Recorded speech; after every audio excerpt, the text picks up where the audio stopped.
Hello everybody, welcome to my channel.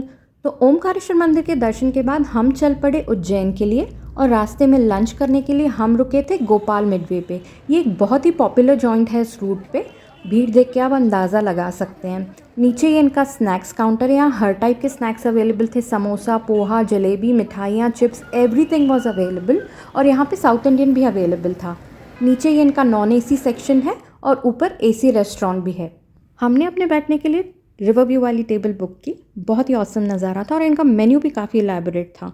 हमने अपने लिए मंगवाया पनीर चिल्ली स्नैक्स में, एंड मेन कोर्स में हमने मंगवाया मशरूम की सब्ज़ी एंड बटर नान। मशरूम की सब्ज़ी मुझे ओके ओके लगी, gravy was nice, but mushroom canned थे, फ्रेश नहीं थे, इसीलिए मज़ा नहीं आ रहा था। I found paneer chilli was much better in taste compare to mushrooms. खाना खा के हमने बाकी की जर्नी कंटिन्यू की और शाम के 4 बजे के करीब हम उज्जैन पहुंच चुके थे। टैक्सी हमने उज्जैन तक ही करवाई थी, हमारा यहाँ 2 दिन का स्टे होने वाला था। हमने फटाफट से होटल में चेक इन किया, फ्रेशन अप हुए और निकल पड़े उज्जैन घूमने के लिए। इन सब पॉइंट्स में से सबसे पहले हम गए राम मंदिर। मैंने राम घाट की आरती की बहुत तारीफ़ सुनी थी जो शिप्रा तट पे होती है, पर यहाँ की नदी का हाल देखकर मैं हैरान थी। मैंने बहुत ही भारी मन से आरती अटेंड की।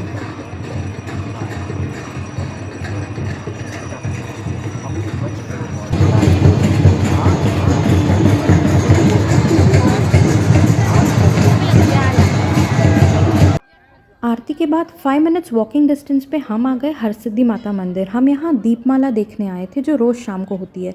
उस दिन होलिका दहन वाला दिन था और हमें कोई आइडिया नहीं था कि हमें वहाँ इतना आनंद आने वाला है। आप खुद ही देखिएगा। यहाँ पे दीपमाला की तैयारी शुरू हो गई। दीपमालिका चेतन होने वाली है।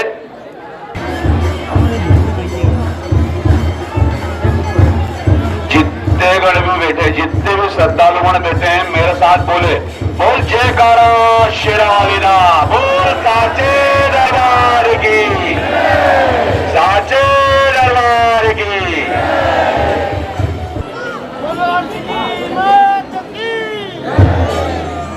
लाइफ में कभी आपको मौका मिले तो आप हरसिद्धि माता मंदिर होलिका दहन वाले दिन आइए। इतना अद्भुत अनुभव, दीपमाला प्रज्वलित होते हुए देख मन को इतना आनंद आ रहा था। और जैसे ये प्रक्रिया ख़त्म हुई, गणपति मंदिर में आरती शुरू हो गई और क्या छोटा क्या बड़ा, हर कोई रंगों में रंग गया गणपति जी के साथ।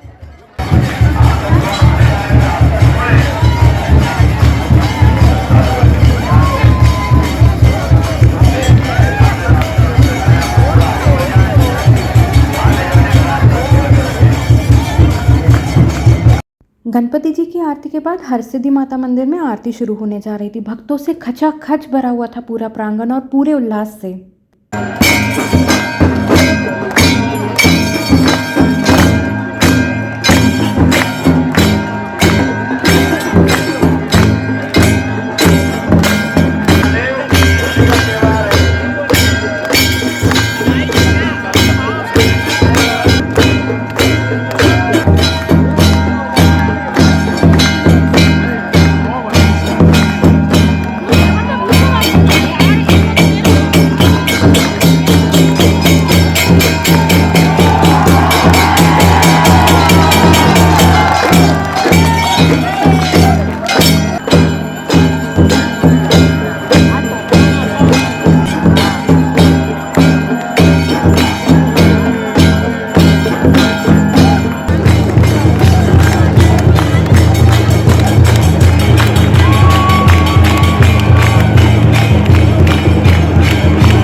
आरती खत्म होने के बाद सारे भक्त एक दूसरे के साथ नाच रहे थे, झूम रहे थे, जयकारे लगा रहे थे, होली खेल रहे थे और फिर ढोल बज रहा था, तो मैं कहाँ पीछे रहने वाली थी।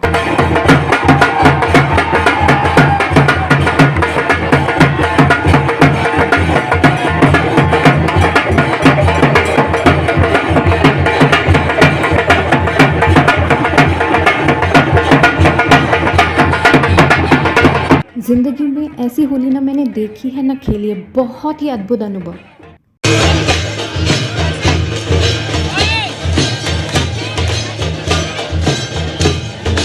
मंदिर के गर्भगृह में वीडियोग्राफी फोटोग्राफी अलाउड नहीं थी। हमने बहुत अच्छे से दर्शन किए, मंदिर की परिक्रमा की और इसके बाद होली अवतार में बाहर जाके हमने लोकल से पूछा कि मंदिर की पूजा करने के बाद हमें पेट पूजा कहाँ करनी चाहिए।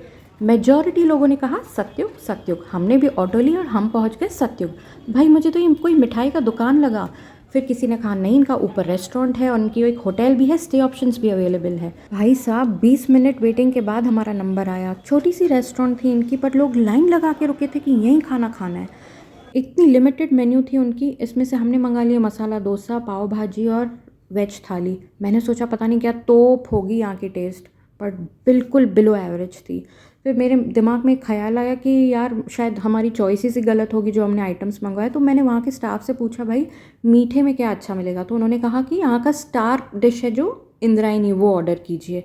हमने कहा ठीक है, आप अपनी मर्ज़ी से वही ले आइए, हम वही टेस्ट करके देखेंगे। विद ज़ीरो एक्सपेक्टेशन, क्योंकि खाने का एक्सपीरियंस इतना घबराहट वाला था, मैंने ये अपने मुंह में डाला, फर्स्ट बाइट ली और आई वॉज सरप्राइज्ड। टेस्ट अच्छी थी, मज़ा आ गया, कुछ तो अच्छा मिल गया रेस्टोरेंट में। उज्जैन की पूरी जर्नी एक एपिसोड में दिखाना मेरे लिए पॉसिबल नहीं है, तो चलिए मैं आपसे मिलती हूँ अगले वीडियो में।